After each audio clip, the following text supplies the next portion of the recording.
तो बहुत सारे बच्चों का सवाल है कि भैया कितने नंबर होने चाहिए कि हम सीबीटी 2 की तैयारी स्टार्ट कर दें। तो अभी उससे पहले बहुत ही बड़ी खुशखबरी है आप लोगों के लिए, क्योंकि इस बार ओनली 6.4 लाख बच्चों ने एग्जाम दिया है। टोटल 10 लाख फॉर्म है, जिसमें से 6.4 लाख ने ही एग्जाम दिया है, और उस 6.4 लाख में से 1.5 लाख बच्चों का सीबीटी 1 क्लियर होने वाला है। आप सोचिए, हर चौथे बच्चे का, लगभग हर चौथे पांचवें बच्चे का सिलेक्शन होगा। यानी कि अगर आपके रूम में 10 बच्चे हैं तो आप ये समझिए उसमें से लगभग 2 या ढाई बच्चों का सिलेक्शन होने वाला है। तो ये बहुत ही बड़ी बात है। अदरवाइज आप लोग देखे होंगे 2018 में 37 लाख फॉर्म था, और उसके बाद लगातार आप लोगों ने देखा कि 2024 में भी काफी अच्छा खासा फॉर्म था। तो इस बार अगर फॉर्म कम है और एप्लीकेंट भी कम है, तो अब अगर हम बात करें कि सेफ स्कोर क्या रहेगा, तो उससे पहले हमारे लिए मोस्ट इंपोर्टेंट है कि भाई साहब हम लोग ये देखें कि क्या इस समय पे डेटा है, स्टूडेंट्स का डेटा क्या बोल रहा है। क्योंकि बिना डेटा के या पिछली बार की कट ऑफ से अंदाजा लगाने से कुछ नहीं होने वाला है, क्योंकि हर बार का पेपर अलग होता है, हर बार अलग चीजें देखने को मिलती हैं। तो ये वाला जो डेटा है ये ऑथेंटिक डेटा है, और ये बहुत बहुत ज्यादा इंपॉर्टेंट डेटा है। इसी के दम पे मैक्सिमम चीजों का एनालिसिस हो सकता है। बाकी जो आप लोग डेटा देख रहे हैं कि भाई साहब आप लोगों ने देखा कि पुरानी कट ऑफ इतनी गई थी, इसलिए पुरानी कट ऑफ से कोई लेना देना नहीं है।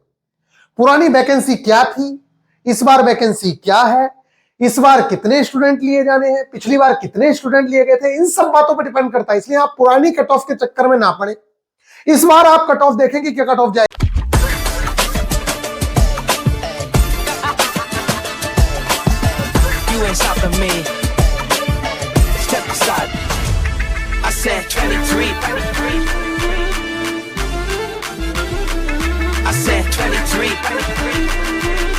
Talk to me, numbers never lie, add it up, that's me.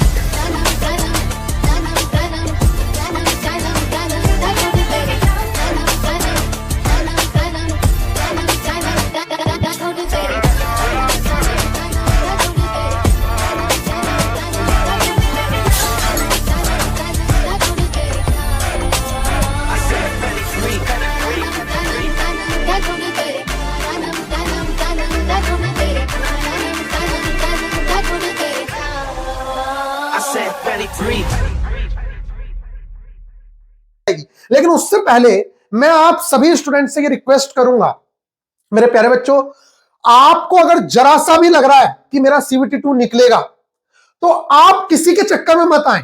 आप अपनी तैयारी सीबीटी 2 की जरूर से जरूर करें। हमारे कहने से या किसी और कोचिंग वाले के कहने से कि भाई साहब कट ऑफ 48 जाएगी, 50 जाएगी, 52 जाएगी, हमारे कहने से आप अपनी पढ़ाई को बिल्कुल भी ना छोड़ें, क्योंकि ये जो कट ऑफ बताई जाती है एक प्रेडिक्शन है। इसलिए मैं आप सबसे रिक्वेस्ट करूंगा कि अगर आपको जरा सा भी लगता है कि यार मेरी जो स्विफ्ट हार्ड थी, भले ही मेरे 40 नंबर आ रहे हैं, लेकिन मेरी स्विफ्ट हार्ड थी इसलिए मेरा सिलेक्शन होगा, तो निश्चित तौर से आप लोगों को अपने सीबीटी 2 की तैयारी करनी चाहिए, क्योंकि पढ़ाई कभी बेकार नहीं जाएगी। ये बात समझ सकते हैं। उसके लिए मैं आपको इसे कट ऑफ बताने से पहले मैं आपको थोड़ा सा स्मार्ट अप्रोच बता दूं। अगर कोई बच्चा है जिसको शक है कि मेरे नंबर कम आ रहे हैं, मैं क्या करूं, तो मैं आपसे ये कह सकता हूं, जैसे कि ये आप लोगों का 2018-19 में किस तरीके से मार्क्स आए थे, ये एनालिसिस उसका है, और ये है 2025-26 में जो क्वेश्चंस आए थे। तो उससे स्पष्ट दिख रहा है कि ड्राइंग वाला जो पार्ट है, अगर उसको हम स्टार्टिंग में ना भी पढ़े तो कोई फर्क नहीं पड़ेगा, क्योंकि यहां से ज्यादा क्वेश्चंस नहीं आते हैं। जबकि जो ये वाला पार्ट है फिजिक्स वाला, जैसे कि स्पीड एंड वेलोसिटी है, वर्क पावर एनर्जी है, मास वेट इंटेंसिटी है, इसके अलावा हीट एंड टेंपरेचर है, बेसिक इलेक्ट्रिसिटी, अगर आप इसे पढ़ते हैं तो इससे आप देख सकते हैं कि कितने ज्यादा क्वेश्चंस आए हुए हैं। और ना सिर्फ 2018-19 में, आप 2025-26 में भी देखिए, सबसे ज्यादा जो क्वेश्चंस हैं वो मेरे प्यारे बच्चों फिजिक्स से ही आए हुए हैं। टोटल इस पूरी इंजीनियरिंग ड्राइंग से 25 क्वेश्चन नहीं होंगे, टोटल लगभग 15 के आसपास यहां से क्वेश्चंस आए हैं। अकेले वर्क पावर एनर्जी से 25 क्वेश्चंस आए हुए। तो मेरा आप सब लोगों से यह कहना है, सबसे पहले तो मेरे प्यारे बच्चों, आप अगर पढ़ाई स्टार्ट कर रहे हैं तो इस तरीके से पढ़ाइए। हम अपने जो अभी टारगेट क्लासेस स्टार्ट करने जा रहे हैं कल से या परसों से, हम उसको इतना वेल स्ट्रक्चर्ड कर रहे हैं कि बच्चे को अगर उसका सिलेक्शन नहीं भी हुआ, भगवान ना करे कि ऐसा ना हो आपके साथ, लेकिन अगर मान लो हो गया तब भी आपको नुकसान नहीं होगा, क्योंकि पहले आप यूनिट्स को पढ़िए, मेजरमेंट को पढ़िए, आप स्पीड एंड वेलोसिटी को पढ़िए। स्पीड एंड वेलोसिटी क्या है, आपका जो मोशन वाला चैप्टर है, force and laws of motion वाला चैप्टर है, वो दोनों के दोनों चैप्टर इसके अंदर आ जाते हैं। इसी तरीके से कार्य और ऊर्जा जो है वो क्लास 9th की एनसीईआरटी वाला ही चैप्टर है, आप अपने क्वेश्चन देख लीजिएगा उठा के। इसी तरीके से मास वेट एंड डेंसिटी क्या है, ग्रेविटेशन वाला चैप्टर क्लास 9th की एनसीईआरटी का फिजिक्स का। इसी तरीके से आप विद्युत इलेक्ट्रिसिटी, ये आपकी क्लास जो 10th है उसका आपका 12वां चैप्टर है इलेक्ट्रिसिटी वाला। तो मेरे प्यारे बच्चों, अगर आप इन्हें पढ़ते हैं, जब तक आपका रिजल्ट नहीं आता है, आप इन चीजों को कवर कर लेते हैं, आप इन्वायरमेंट को पढ़ लेते हैं, आईटी लिटरेसी को पढ़ लेते हैं, तो ये सारी की सारी चीजें आपके काम आएंगी। और लास्ट टाइम पे जैसे मान लेते हैं रिजल्ट आ गया, तब भी आप इस चीज को कवर कर सकते हैं। ये बहुत बड़ी चीज नहीं है, तो बहुत ही बेसिक चीजें हैं। तो इस तरीके से अगर आप तैयारी करेंगे तो निश्चित तौर से आप लोगों को नुकसान नहीं होगा। आपको यह नहीं लगेगा कि यार मेरा जो पढ़ा लिखा था वो सब बेकार चला गया। अब बात करते हैं, ये टोटल डेटा आ चुका है 1,43,000 स्टूडेंट्स का। तो आप लोग कहेंगे यार भैया 1,43,000 स्टूडेंट्स का ही तो डेटा है, ज्यादा डेटा है कहां, टोटल तो 6.5 लाख बच्चा है लगभग। तो मैं आपको बता दूं, जो सीरियस बच्चा है उन्हें ही आंसर की के बाद अपने मार्क्स की तलब होती है। जो सीरियस नहीं है वो शायद उनको बिल्कुल भी तलब नहीं होती और वो चाहते भी नहीं है कि भाई साहब क्या करना है, मार्क्स आंसर की आ गई, अब हमें क्या करना है, तो वो इन सब चीजों को ज्यादा देखते नहीं है। तो ये जो आपको 1 लाख 1.5 लाख बच्चा दिख रहा है, ये सीरियस बच्चा है। अब ज्यादा से ज्यादा इसके अलावा इतना ही बच्चा और होगा, यानी कि मान लीजिए जो सीरियस एस्पायरेंट है वो लगभग 3 लाख के करीब है, और इस 3 लाख में से 1.5 लाख बच्चों का सिलेक्शन होना है। कितने बच्चों का सिलेक्शन होना है? 1.5 लाख बच्चों का सिलेक्शन होना है। अब आप सोचिए, क्योंकि 1.5 लाख बच्चों का सिलेक्शन होना है, इसलिए मेरे प्यारे बच्चों आप लोग खुद सोचिए कि कट ऑफ बहुत ज्यादा हैवी नहीं जाने वाली है। उसी के साथ साथ एक इंपॉर्टेंट फैक्टर और भी है, क्योंकि अगर आप देखें तो मेरे प्यारे बच्चों इसमें बहुत ही ज्यादा इंपॉर्टेंट चीज यह है कि आप देख रहे होंगे यहां पर 24,000 बच्चों ने एग्जाम दिया है। कितने बच्चों ने? 24,000 में।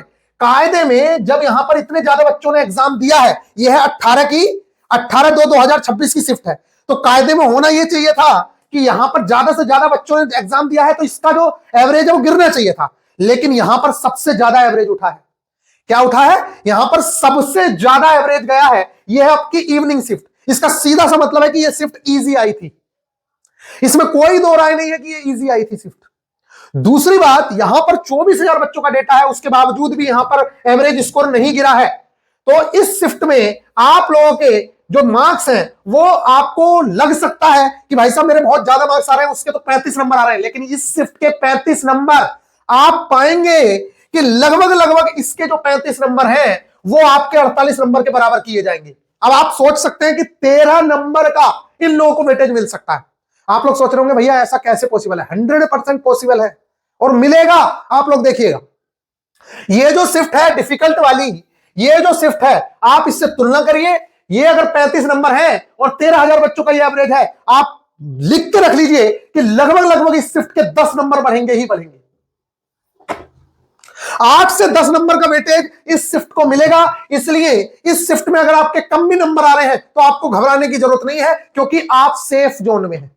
तो अब जो कट ऑफ बता दे रहे हैं, जैसे कुछ टीचर्स ने कट ऑफ बताई कि भाई साहब आपकी कट ऑफ जाएगी 42 पे जाएगी, 48 पे जाएगी। अरे भाई 42-48 जाएगी वो बात ठीक है, लेकिन उसको ये भी तो बताओ कि ये वाले बच्चे के 35 नंबर आपके 48 नंबर के बराबर हो जाएंगे, जिससे कि ये बच्चा दुख में ना रहे, ये अपने 35 नंबर को भी 45 नंबर समझ के तैयारी तो कर सके। क्योंकि ये शिफ्ट डिफिकल्ट है, इसलिए निश्चित तौर से ये जो जोन है आप लिख लीजिए, इसके 36 नंबर इसके 43 नंबर के बराबर होंगे, इसके 36 नंबर इसके 48 नंबर के बराबर होंगे।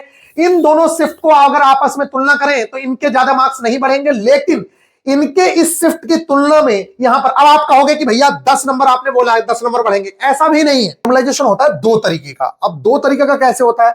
या तो वो ये कर ले कि ये जो आप लोगों के एवरेज मार्क्स हैं, ये जो आप लोगों को दिख रहे हैं एवरेज मार्क्स आ रहे हैं 39 मार्क्स के बराबर सबको करे। तो जब बराबर करता है तो फिर नॉर्मलाइजेशन प्रोसेस में आपने देखा होगा कि किसी नॉर्मलाइजेशन प्रोसेस में लोगों के मार्क्स घट जाते हैं। आप लोगों ने सुना होगा मेरे तो नॉर्मलाइजेशन में मार्क्स घट गए, और कई बार आपने सुना होगा कि नॉर्मलाइजेशन में मार्क्स बढ़ गए। तो देखिए, बढ़ने तो दोनों केसेस में है, इन लोगों के हर हाल में बढ़ने, लेकिन अंतर कहां आता है? अगर ये वाला नॉर्मलाइजेशन प्रोसेस किया कि सबको हम इक्वल करेंगे, यानी कि इन मार्क्स के बराबर लेके आएंगे, तो फिर होता क्या है कि मार्क्स में नॉर्मलाइजेशन में कम अंतर देखने को मिलता है। यानी कि मार्क्स जो बढ़ते हैं वो कम बढ़ते हैं, क्योंकि जिनकी शिफ्ट हल्की होती है उनके मार्क्स घट जाते हैं, और जिनकी शिफ्ट डिफिकल्ट होती है उनके मार्क्स कम बढ़ते हैं, और जिनकी शिफ्ट एवरेज के बराबर होती है उनके या तो बिल्कुल भी नहीं बढ़ते हैं, या फिर बढ़ते हैं तो बहुत ही थोड़े से बढ़ते हैं। तो वो रेलवे जो है वो कई बार ये वाला प्रोसेस भी अपनाता है कि एवरेज मार्क्स करने के लिए आप लोगों के मार्क्स कम हो जाते हैं। एसएससी में भी ऐसा होता देखा होगा आप लोगों ने। और कई बार क्या होता है कि वो सबके मार्क्स बढ़ते हुए ही दिखते हैं। तो वो जो प्रोसेस है उसमें बेस इसको माना जाता है। जब वो 48 को बेस मान लेगा, क्योंकि बच्चे कई बार ऑब्जेक्शन करते हैं कि भैया हमारे मार्क्स घट रहे हैं क्यों, चलो उतने ही रह जाते तो ठीक था। तो फिर इस केस में क्या होता है, इस केस में इस 35 नंबर वाले को हर हाल में इस 48 के बराबर लाना होगा और 13 मार्क्स बढ़ेंगे। कितने मार्क्स बढ़ेंगे? 13 मार्क्स। 35 और 10, 45 और 3 48, तो 13 मार्क्स बढ़ेंगे अगर ये वाला नॉर्मलाइजेशन हुआ तो।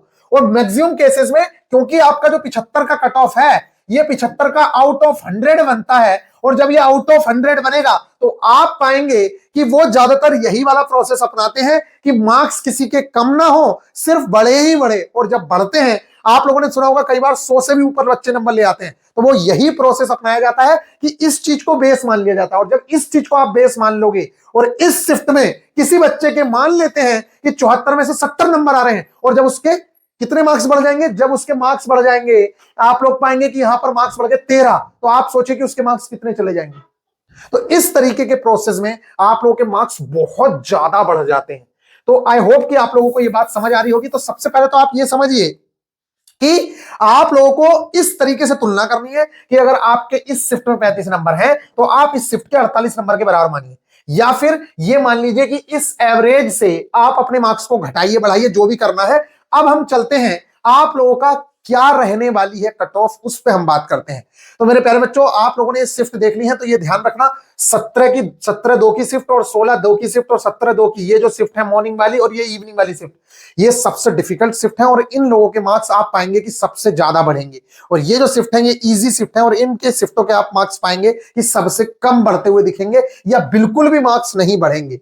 अब आ जाइए रॉ मार्क्स के डिस्ट्रीब्यूशन से।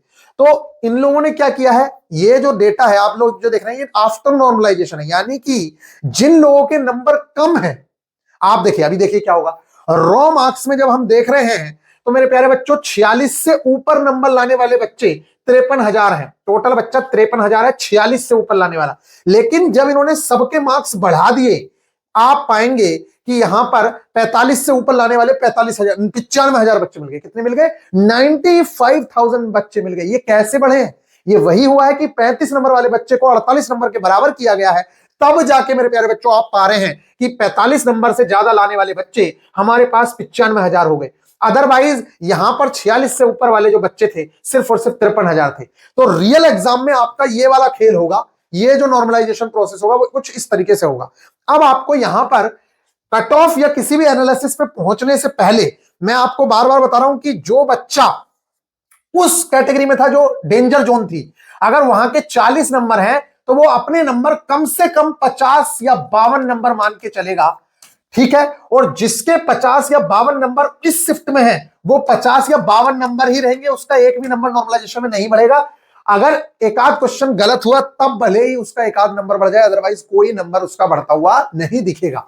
तो अब आप इस चीज को देखिए कि आपके पास डेटा है लगभग 1.43 लाख बच्चों का, और मैं आपको बता दूं सच्चाई यही है कि लगभग सीरियस स्टूडेंट जो है वो 2 से 3 लाख के आसपास ही है। बाकी जो बच्चे हैं उनको कोई मतलब नहीं है और उनके इतने ज्यादा नंबर भी नहीं है। उन लोगों ने आंसर की चेक भी करी है, तब भी उससे कोई बेनिफिट नहीं है। तो अब आप यहां देखें कि 45 से ऊपर नंबर लाने वाले बच्चे हमारे 95,000 मिल गए। कितने बच्चे मिल गए? 95,000, ठीक है। अब अगर मैं इस डेटा से ना बताऊं, आपको ऊपर वाले डेटा से बताऊं, तो कट ऑफ आपकी कम बताऊंगा। क्यों? क्योंकि वहां पर बच्चे ही नहीं है। देखिए एक बात बताइए, आप ध्यान से देखिए मैं जो बोलना चाह रहा हूं।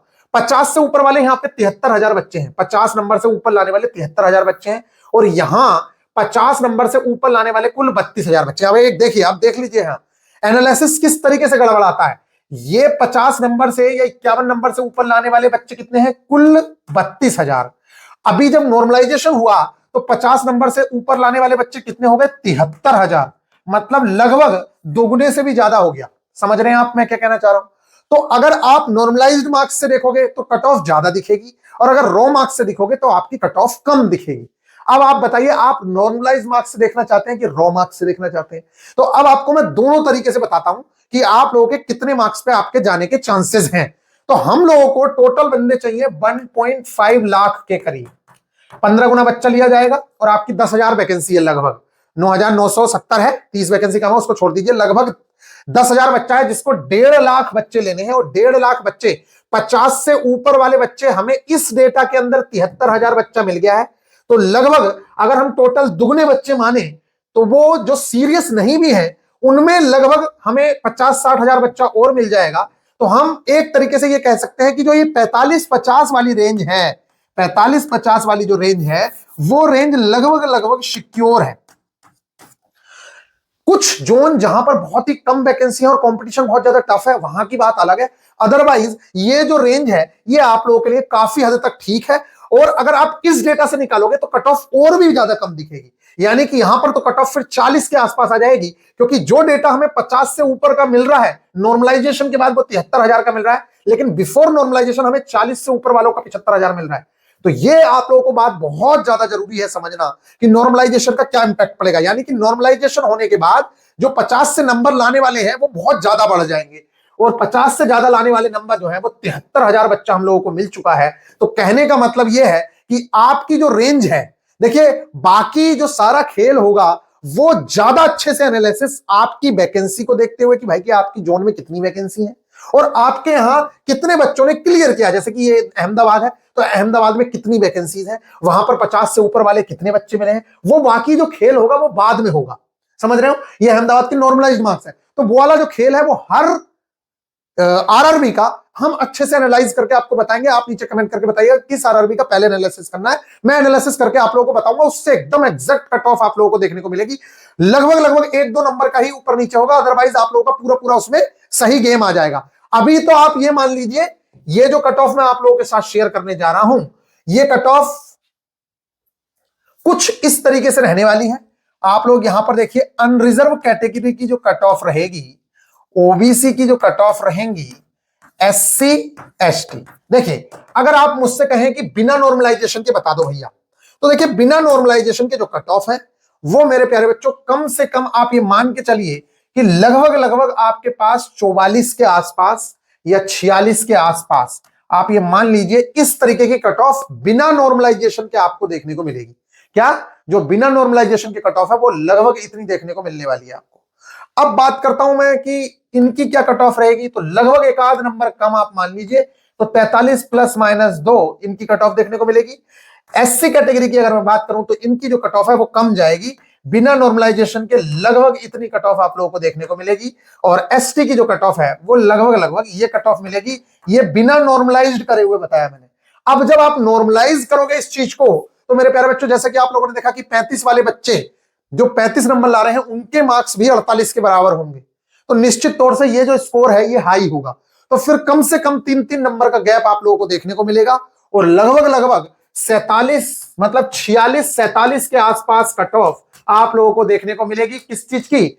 46-46-47 कट ऑफ मानने को आपको मिलेगी अनरिजर्व कैटेगरी की। ओबीसी की जो कट ऑफ है वो लगभग 45-46 के करीब देखने को मिलेगी, और फिर एससी एसटी की 42-42 के आसपास कट ऑफ देखने को मिलेगी। एसटी की कट ऑफ 40 के आसपास या इससे भी कम, एसटी की कट ऑफ कई जगह पे, और ईडब्ल्यूएस की कट ऑफ, इनकी जो कट ऑफ है कई जगह पे आप सिर्फ पासिंग मार्क्स पाएंगे। आउट ऑफ 100 भी जहां पे पासिंग मार्क्स बच्चे भी नहीं मिल रहे होंगे, तो वहां पे आप लोग देखिएगा कि जितने पासिंग मार्क्स रखा गया यानी कि 100 में से 40 नंबर 30 नंबर, उतने पे भी इन लोगों के सिलेक्शन हो रहे होंगे। तो आप कई आरआरबी में पाएंगे कि जहां पे बच्चे ही नहीं मिल रहे होंगे, वहां पे आप पाएंगे कि लगभग 30 नंबर 100 में से इनकी कट ऑफ देखने को मिलेगी।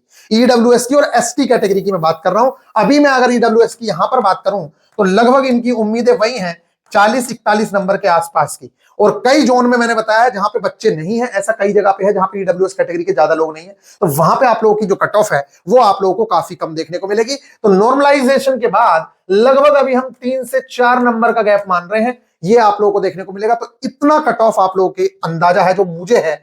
बाकी अगर आप कहोगे कि भाई साहब एग्जैक्टली कट ऑफ बताई जाए जिससे कि हम लोगों को बहुत सही अंदाजा लग सके, तो मैं आपसे ये कहूंगा मेरे प्यारे बच्चों कि आप लोग उसके लिए कमेंट कर दीजिए कि कौन से आरआरबी की जो कट ऑफ का एनालिसिस है वो पहले कराना है, मैं आप लोगों को एनालिसिस करा दूंगा। बाकी आप लोगों की जो टारगेट क्लासेस हैं वो हम लोग आज रात से या कल से हम लोग स्टार्ट करने वाले हैं। बेहतरीन तरीके से आप लोगों की टारगेट क्लासेस हम लोग स्टार्ट कर रहे हैं, जिसमें आप अपने बेहतरीन तरीके से बेसिक साइंस इंजीनियरिंग ड्राइंग के चाहे वो मैथ्स के टेस्ट हो, चाहे वो रीजनिंग के टेस्ट हो, अपना पार्ट ए का पूरा सिलेबस बहुत बेहतरीन तरीके से आप हमारे साथ निपटा सकते हो। और ओनली 399 रुपीज में हम लोग आपकी ये तैयारी करवा रहे हैं, जिसमें अनलिमिटेड टेस्ट हैं, बेहतरीन टेस्ट आपके हैं। और इसमें भी अगर हमारा कोई पुराना बच्चा है तो वो GSP50 कोड यूज करके, GSP50 कोड यूज करके 349 में इस चीज को एक्सेस कर सकता है। आई होप कि आप लोगों को ये बात समझ आ रही होगी। बाकी आपका मन है, जैसा चाहो वैसा करो। हमारे बहुत सारे बच्चे पहले भी ALP में सेलेक्ट हुए हैं। आप लोग चाहो तो जो एप्लीकेशन है VIP गुरुजी ऑफिशियल एप्लीकेशन, उसके जाके आप क्या कर सकते हैं, रिव्यूज पढ़ सकते हैं। आपको समझ आ जाएगा कि किस तरीके का कंटेंट इन लोगों ने प्रोवाइड कराया था। आई होप कि आप लोगों को ये बातें समझ आ रही हैं। ये देख सकते हैं आप, हम लोगों ने जो डीजल मैकेनिक वगैरह में हेल्प की स्टूडेंट्स की, बहुत अच्छे रिजल्ट्स हम लोगों ने देखे हैं। आई होप कि आप लोगों को ये बातें समझ आई होंगी। बाकी मिलते हैं फिर नेक्स्ट वीडियो में। ख्याल रखिएगा, नीचे कमेंट जरूर करके जाइएगा कि आपके मार्क्स कितने हैं। और घबराना नहीं है, ये मैं कह रहा हूं कि अगर आप डिफिकल्ट शिफ्ट में हैं और अगर आपके नंबर कम है तो मेरे प्यारे बच्चों निश्चित तौर से आप पढ़ाई स्टार्ट करें। उसका तरीका मैंने आप लोगों को बताया है कि आप ऐसी तैयारी करें अभी जो आप लोगों के काम आए, बाद में नुकसान ना दे। आपको ये ना लगे कि यार भैया मैंने पढ़ा और कोई फायदा ही नहीं हुआ। ठीक है, तो मिलते हैं फिर नेक्स्ट वीडियो में। ख्याल रखिएगा, टेक केयर।